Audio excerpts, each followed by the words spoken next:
Hi, I'm CJ and this is my RC channel. In this video I am working on strengthening the wing and just kind of bracing things, finishing touches. Now what I want to do is strengthen up this leading edge joint right here where the two pieces come together. Now I could use some thin fiberglass cloth like this. I could use something, I've actually got some stuff that's a teeny bit thinner, but it's hard to find stuff much thinner than this. But instead I'm going to use some carbon fiber material, and as you can see by how easy it is to see right through it, how transparent it is, it's a very thin weave, but it's surprisingly strong and rigid. If you like fold it onto itself, it's hard to bend, and it's quite resilient. So I'm going to take a couple of small pieces, one for each side, and I'm going to fold these. This is kind of hard to do with gloves, but I'll do my best.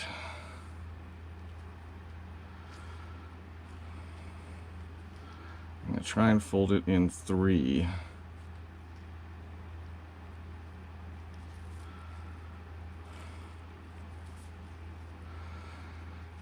Okay, it's not as good as I hope. Let's try again.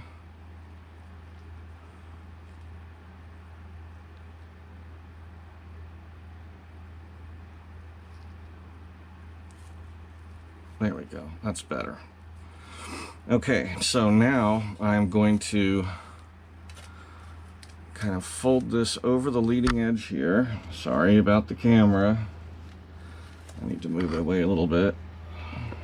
I want to give you as close a view as possible so you see the process, but don't want to be knocking it all over the place either. So I'm basically laying it across the front leading edge there, and I've got some thin sheets of plastic that are fairly, they don't stick to cryocrylate very easy.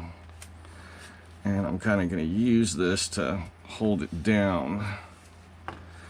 And then, this is the hard part,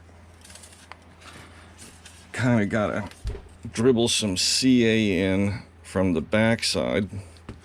And while you're doing that, you want to slide that plastic on tightly.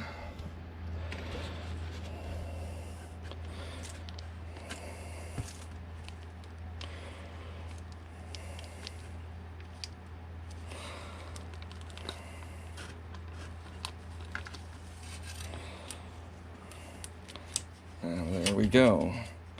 I'm going to go ahead and put a little more on there. And then I may sand that a teeny bit, but what we've done here is really increase the structural strength of this joint, because this has now become one with the other pieces of carbon fiber.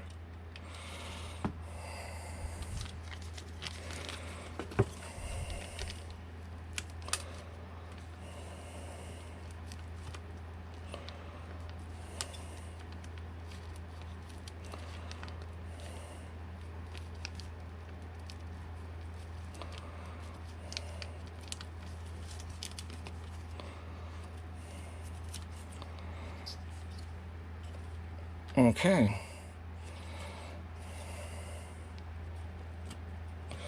So again, I can sand that a little bit if I want to, but or on the other side I may just try doing 2 layers, and then I may not need to sand. But I think you get the idea. A much stronger joint at that leading edge.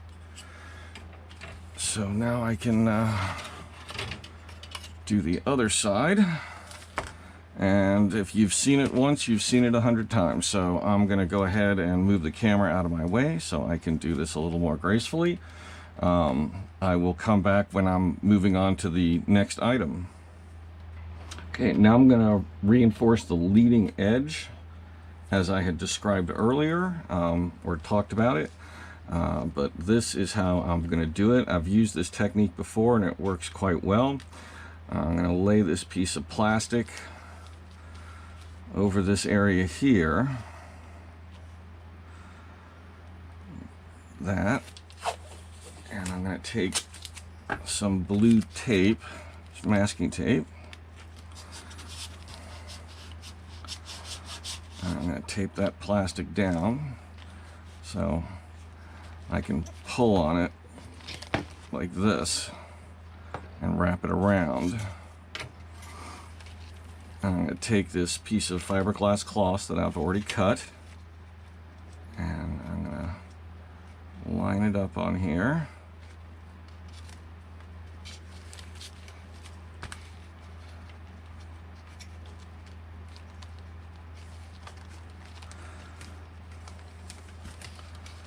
I want to kind of make sure that's straight.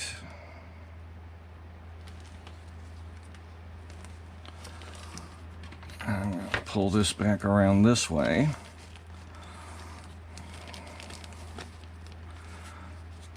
And then I'm going to start by just adding some CA and pulling.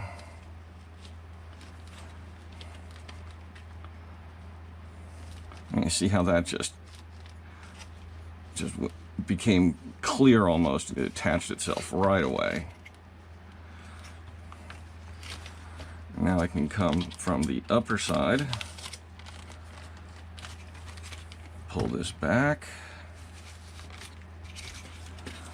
You can see that it's already attached around the edge here. Go ahead and just lay that on, holding the plastic tight.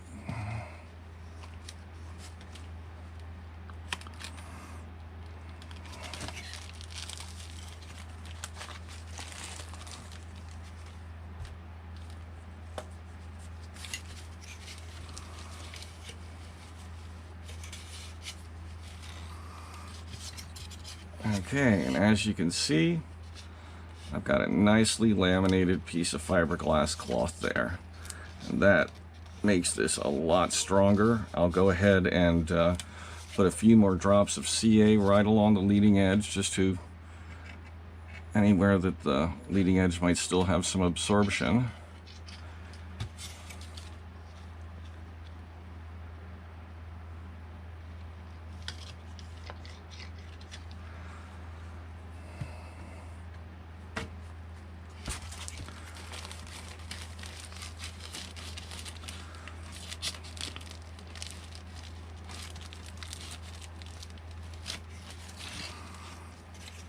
And there we have a really nice strong front end.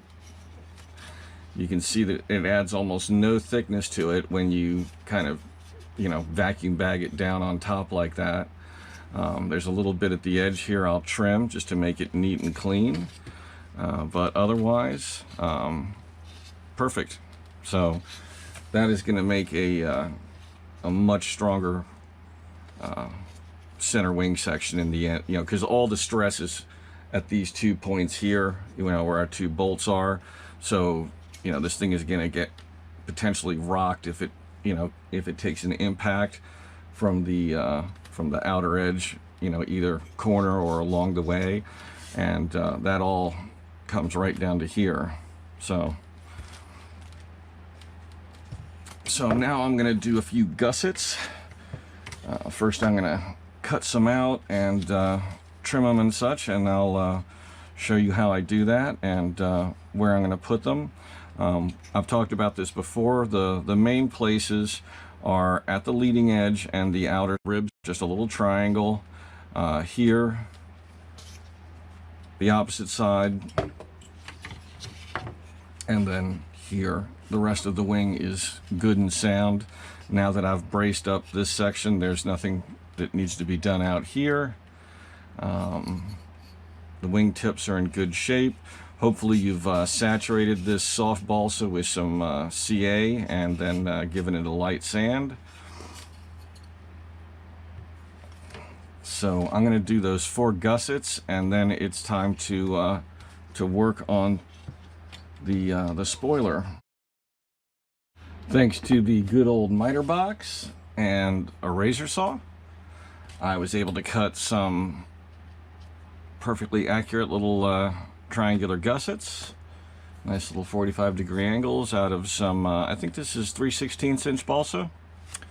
So what I'm going to do is take the handy little rat tail file that I used when I was shaping these pieces here, the 4x4 stock, to fit against the leading edge, and I'm going to round one side of each of these so that they can fit snugly up against the round leading edge stock, and the other side flat so it can fit up against the balsa wood of the ribs.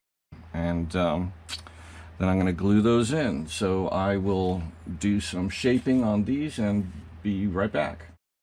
Okay, these are all done. I've got nice grooves in them, and the side that's going to face out, I smoothed and rounded a little bit, just a little finish sanding on them. Try to work with the grain when you can. For example, when I did the grooves in these, I went with the grain. If I had tried to go against the grain to make this groove here, it would have been a lot harder and wouldn't have necessarily even worked at all. So let me just set 3 of these aside.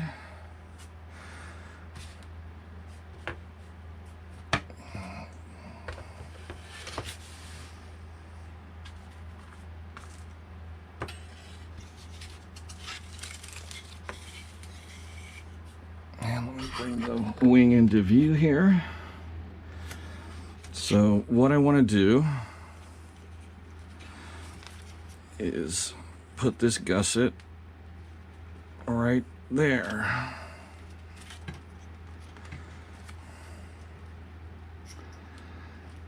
So this is a little hard to do. So what I'm going to do is I'm going to hold it in that position there, and I'm just going to put a little bit of CA right there at the leading edge. And that was enough to lock it in place and pick it up here too.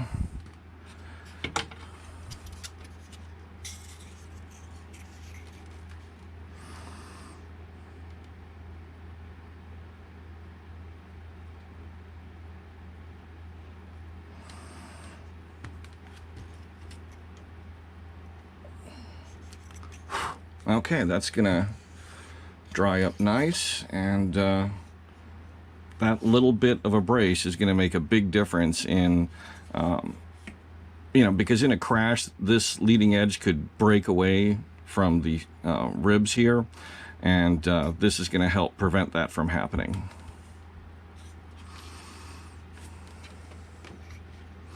And I'll just do the one that's gonna be opposite that, just to show you, and then I'll do the other 2 off camera. So again, I'm going to take the gusset and position it on the leading edge.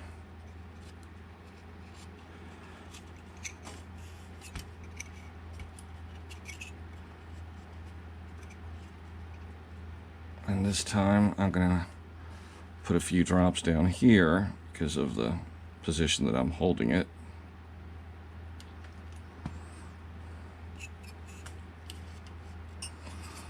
Okay, and now that that is grabbed on, go ahead and hit the leading edge and the back side here.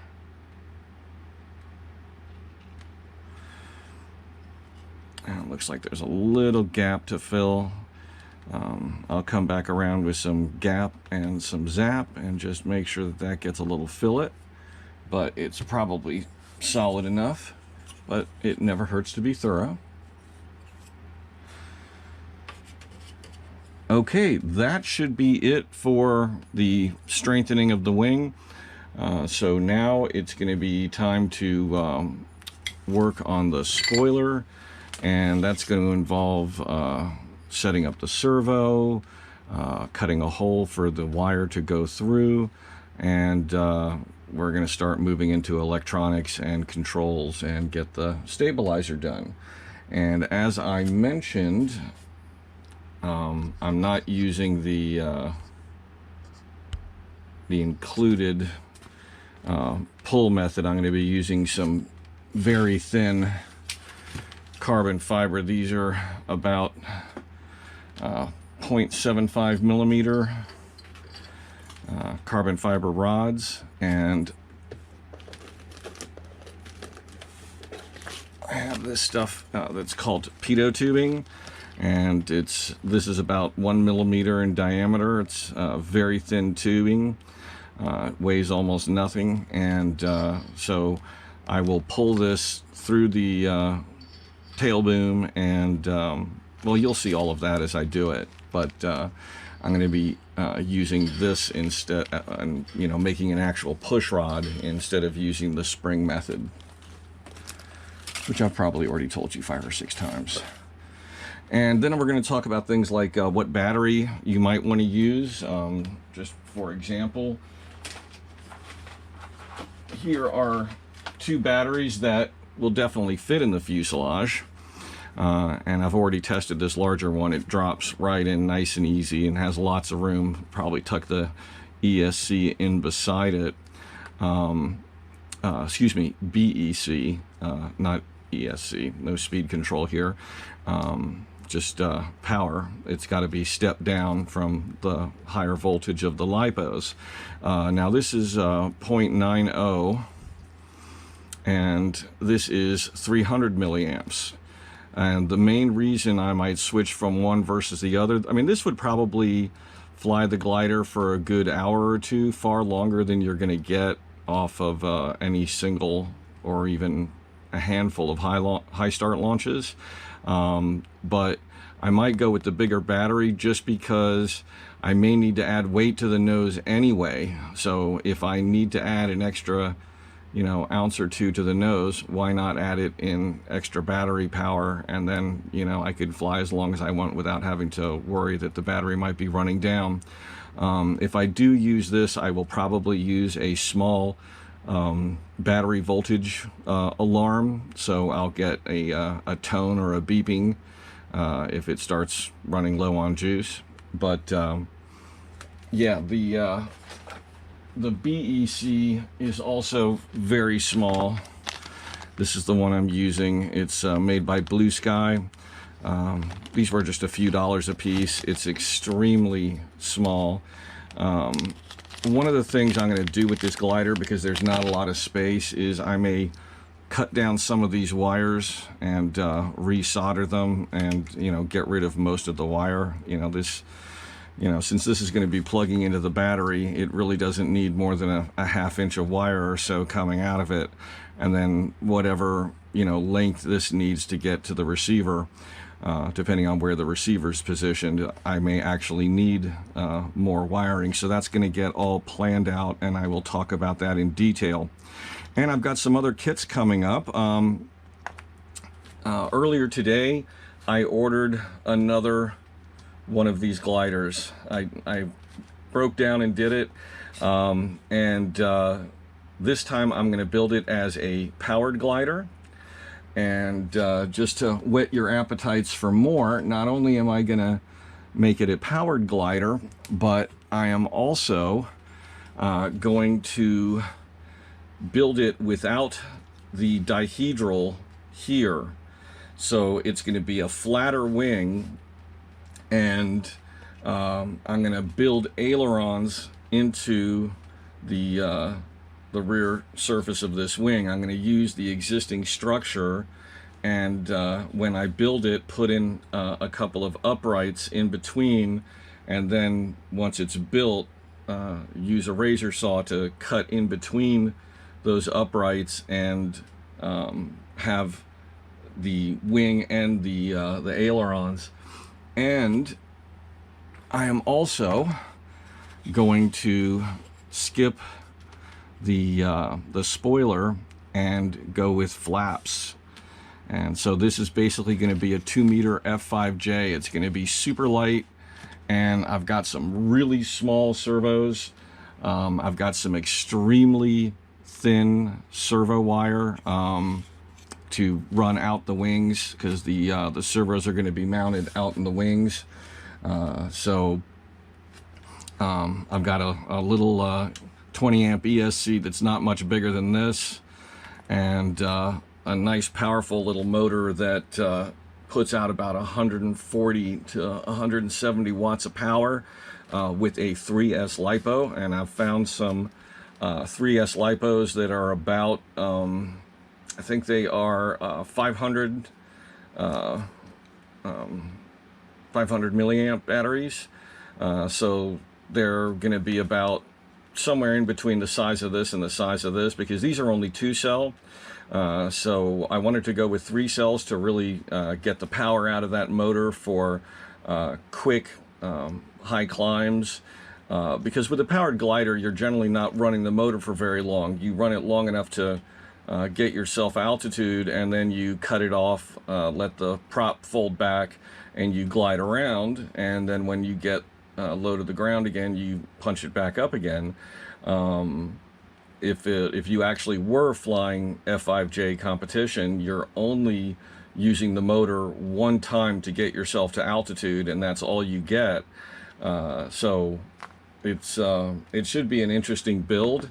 It shouldn't be too much heavier than the original, because even with the extra control surfaces I'm adding, the main weight is going to be in the adding the motor and the folding prop. The battery is not going to be that much heavier than the ones I'm already thinking of using. Since this is a single piece center wing, I'm going to make one large flap that goes all the way across, or most of the way across, but I'm not going to have 2 separate wing servos. I'm going to have one wing servo mounted in the center that is going to actuate the entire surface. So I'll actually only have 3 wing servos total, one for each aileron and one for the flaps, and then there'll be 2 more servos in the fuselage for the ailerons, excuse me, for the rudder and stabilizer. So we got some really neat stuff coming up. I just had so much fun building this, and it's such an easy build, I couldn't resist getting another one. And from the beginning, I had been thinking, and I'm sure I talked about this during the early videos, of either building a second fuselage for this as a powered fuselage, or maybe getting another one. And I've just kind of evolved the idea as I was doing the build that, you know, this would be really nice with ailerons, and all I would need to do is get rid of that outer dihedral, which means less cutting of carbon fiber, because if you recall, we had to cut this piece of carbon fiber tubing to make the inner and outer sections. So the carbon fiber is already there for one single piece. We're going to have one less rib here. We're not going to have to cut this leading edge. We're going to just have one long single piece. So there's a lot of things that are going to be easier about this. And you know, with ailerons, you don't need the extra dihedral, so you can have you know, more use of the lift of the lifting surface. And so this should be a neat plane. I can't wait, and I can't wait to fly this one. Hopefully another week or 2 of building. This does take time because you know, I've got other projects that I'm doing as well. I'm doing some car racing on the weekends, and I've got to take all of this footage and cut it and edit it into videos for you guys and upload them. So this is quite a bit of work, but I'm getting it done, and I'm going to keep pushing out the videos for you. As long as I was ordering from Great Britain and paying that high overseas cost, I picked up a nice little 1 meter discus launch glider, a DLG, and that's going to make for another interesting build. Now that doesn't have as much building because it's not a balsa build-up, it's a fiberglass sheeted foam core wing, but it's going to provide its own challenges in the form of a very small radio area, and I'm going to be doing things that you might enjoy watching and learning, such as I was talking about shortening these wires. I'm not just going to be shortening wires. I'm going to be making the servos permanent residents of the glider. I'm not going to, take them out again ever unless I need to actually replace one of them. So I'll be taking the receiver out of its case. I've actually already got it free of plastic and free of any plugs. And so it's basically just a circuit board, and then instead of plugging servos into a plastic block with pins, there's not going to be a plastic box, there's no pins, there's just little holes, and I'm going to solder the wires for each servo directly onto the receiver circuit board. So, spoiler time. And they give even less instruction on this. In my case, I needed to sand this down a little bit, make it a little narrower, so that because it was just too tight, there was no way it was going to be able to open. You literally had to push it into place. And I also recommend beveling the rear edge so that it's easier for it to drop into place. Probably going to use a tape or monocoat hinge with just a single level up top. So the way this is going to work, we've got our magnets to help keep it closed. It's not going to be directly connected to the servo. So what you want to do is, hopefully you have a servo tester. If not, just plug in your receiver and your flight pack or whatever you have, and so you're going to want to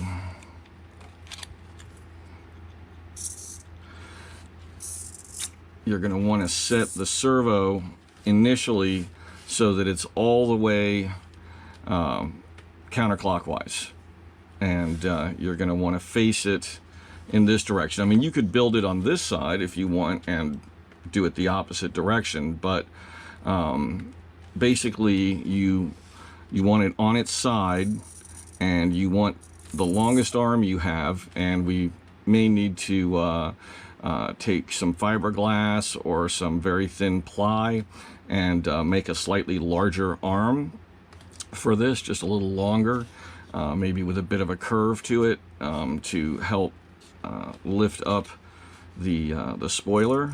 So it's basically gonna do that and lift it up into the wind. So there's gonna be a little bit beyond the throw, as you can see. We want it to be able to retract fully, like so. So we're gonna have to adjust our endpoints through programming so that we don't overextend the servo and either break it free or tear the spoiler off of its hinge. Now, this is the smallest servo I have, and this thing is teeny weeny, and it still is going to necessitate cutting away some of this spar here and some of this deck to make room for the servo arm. I'm just going to cut the minimum that I need and then anchor the servo down here. Now, if you use these type of servos that have this little plastic strap around them, because they're so small they don't even use screws to hold the case together, there's just no room to put barrels for screws and run them into the plastic. They just assemble it and then use this little plastic strap. You don't want to try doing this with hot glue or anything like that, because the hot glue will, or even regular glue, it will wick right in through the cracks, because this is 3 decks. There's 3 levels to the servo, so there's a seam here and a seam here. It'll wick right in and lock up the servo, and it'll be toast. It'll be ruined for all time. So, and he knows this from personal experience, having done it. Used a little bit of hot glue and it melted right in and it destroyed the servo. Now I'm using these Turnigy D56MGs. This is a metal gear servo, and it's digital, so it's a nice solid servo. These are going to be my rudder and elevator. They're still quite light. Let's see, they weigh 5.6 grams, which is ridiculously light as servos go. And as you can see, it's even got a metal drive output, and it is held together with screws. Not many of them, but they're there. I've used these on several kits. They're excellent servos, and they're very inexpensive. They're, you know, between $7 and $10 if you order them from Hobby King. So those are going to go in the fuselage, and as you can see, even a sub-micro servo, this is still smaller. It's narrower, it's not as tall, it's not as wide, it's smaller in every dimension, and considerably lighter. And it still doesn't fit. So what I'm going to do is I'm going to start trimming. I'm going to mark this up where I'm going to need to cut, and I'm going to cut away this area a little bit so that I can put the servo in. I'm going to put a hole in the lower sheeting so that I can run the wire out, and then I'm going to go ahead and do the magnets, and then there's just not much we can do until we cover the wing and set up our tape, because we're not going to really be able to tell how the servo is performing, whether we need to extend the arm. I don't think we will. Let me just try something here. Let's turn that just beyond straight up and down. Unplug it. So, I mean, all things being equal, if I drop that in a 1/2 inch, yeah, I'm going to need to extend it. Because once it's sunk in here, once it's on the deck, there's only going to be about this much of the servo arm sticking up, and that's not enough to really hold this up into the wind like this, because if it's hinged to the top edge here, which it has to be, when it rises up, it's even higher now, so the servo arm has to be able to, it's got to be at least an 1/8 to 1/4 inch longer. In fact, I'm going to make it as long as I can within reason and still have it fit. So let me dial this back here and get the servo back in place. Okay, so that's its end position.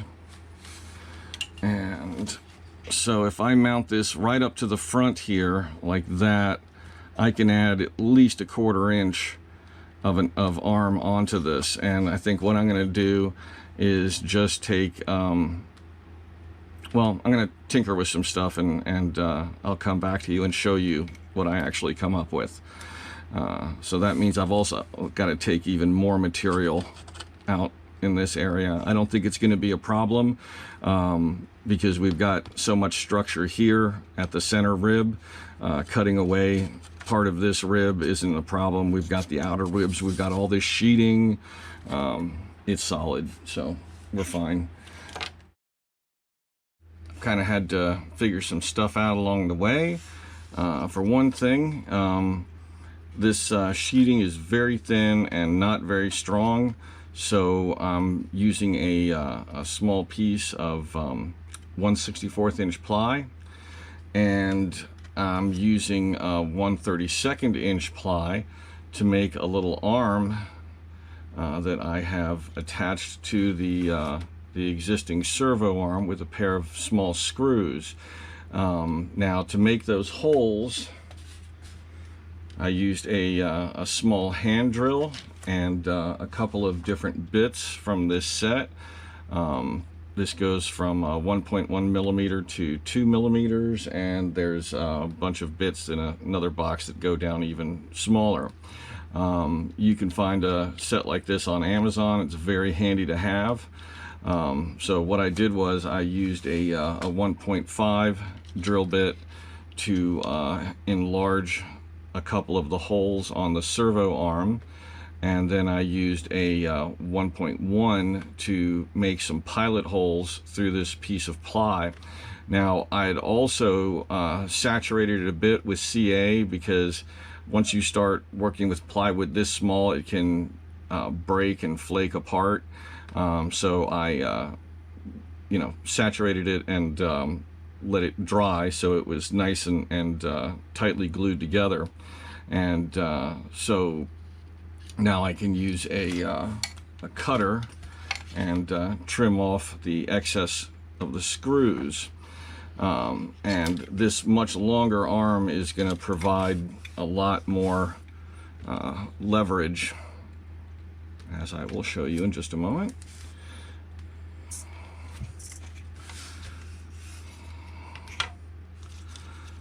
So when I go to turn this up, when it's down here in the wing, it's got a decent amount standing out. Also, I'm going to, the servo will be up a little bit because this piece of plywood is going to be underneath here. I'm going to laminate that on top of this wood in a moment. And I've got a small hole cut for the servo wire to feed through. So this is kind of going to be a permanent resident in a lot of ways, because once I get this wire through here and I laminate the wood, I'm not going to be able to get to it or to pull it back out again easily without tearing the wing apart. So I'm going to go ahead, well, I'm not going to do this on camera. I'm going to go ahead and feed that through. Once that's through, I'll basically pull the servo up over out of the way so this is exposed, and then I will glue this patch in place like that in this base area here, and then I will figure out how exactly I'm going to attach this. I might use some two-sided tape. I might glue down some blocks and anchor it. I'll figure that out as I go. Okay, so I've tested it several times, and definitely needed that thin plywood patch down there. Any more and it would have been too much. In fact, the servo almost sticks up a little bit at the back edge here. I'm not sure if that's going to be an issue. We'll see when it's anchored in place. No, it looks like it can close just fine. So what I'm going to do is I'm going to glue this, and I know I said don't.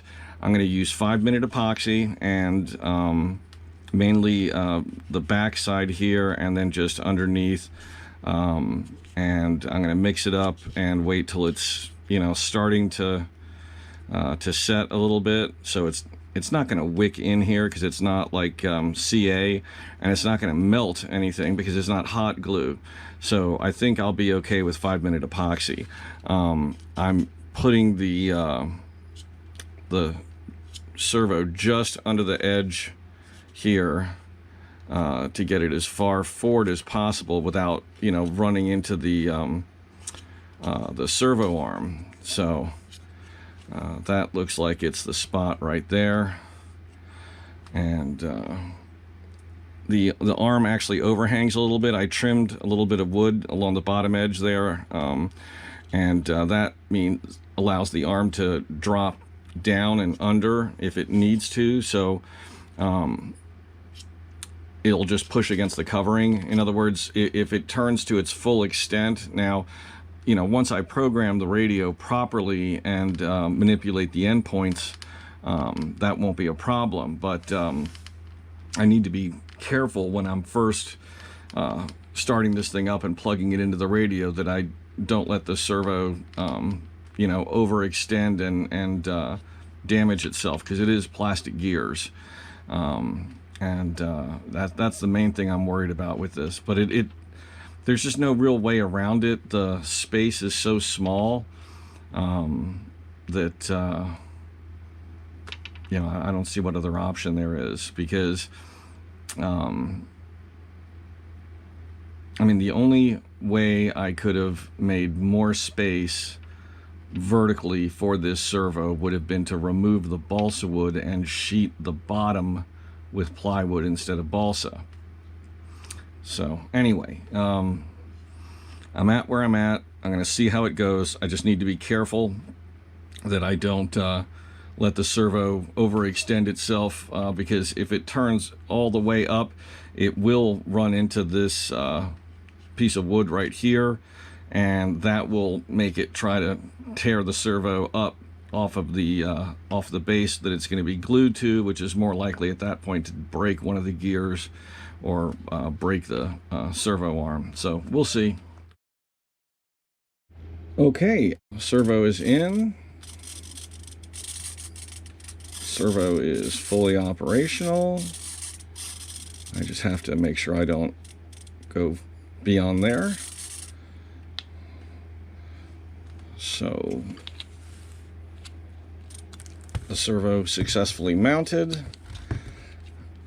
And so now I'm going to go ahead and put the magnets in the two little holes here and here, and match those up with the magnets that are go in here and here. And that will be pretty much it for the wings. Time to do the tail, and then it's going to be setting up electronics and covering. Okay, getting the magnets into these holes is difficult to say the least. This is where things like a caliper and good tools really come in handy. Measuring the magnets, they are 3 millimeters in diameter, and this is something that's kind of hard to come by in the United States, and that is a set of metric drill bits. And I highly recommend that you order yourself a set.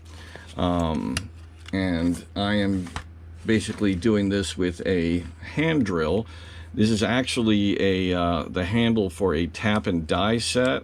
There's basically a rod that goes through here, like a T-handle that lets you twist, and you've got the ability to set this to ratchet one way or another or be locked. And when it's not being used for tap and die, tapping specifically, it makes a great hand drill for certain size bits. So what I need to do here is slightly enlarge this hole and the one on the other side to match it. And then I'm going to check these the plywood.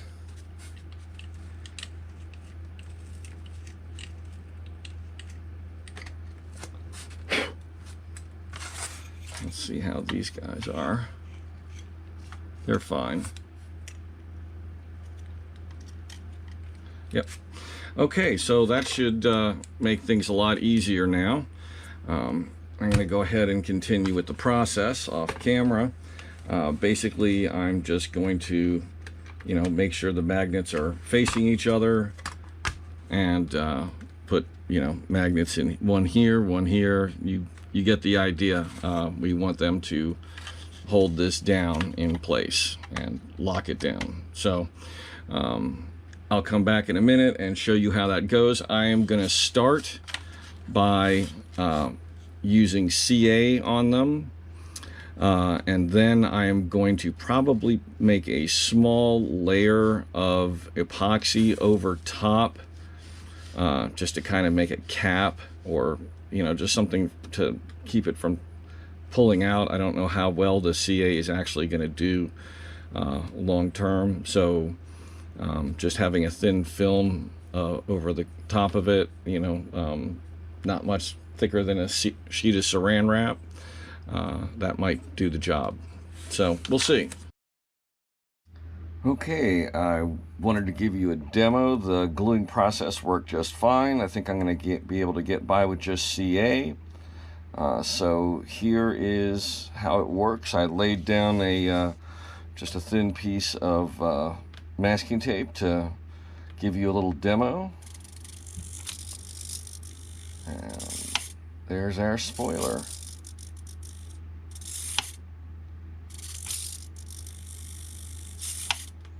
Excellent. So, well, that's it for this video. I hope you enjoyed watching. I hope you picked up some tips. Maybe you got some things you're going to do on your model, like strengthening up the leading edge here, or the joints, adding these gussets, things of that nature. Hopefully seeing how I did this spoiler is going to help you as well. Please click like. Please subscribe if you haven't already. That's a huge help for me. And leave any comments or questions you might have. Thanks again for watching.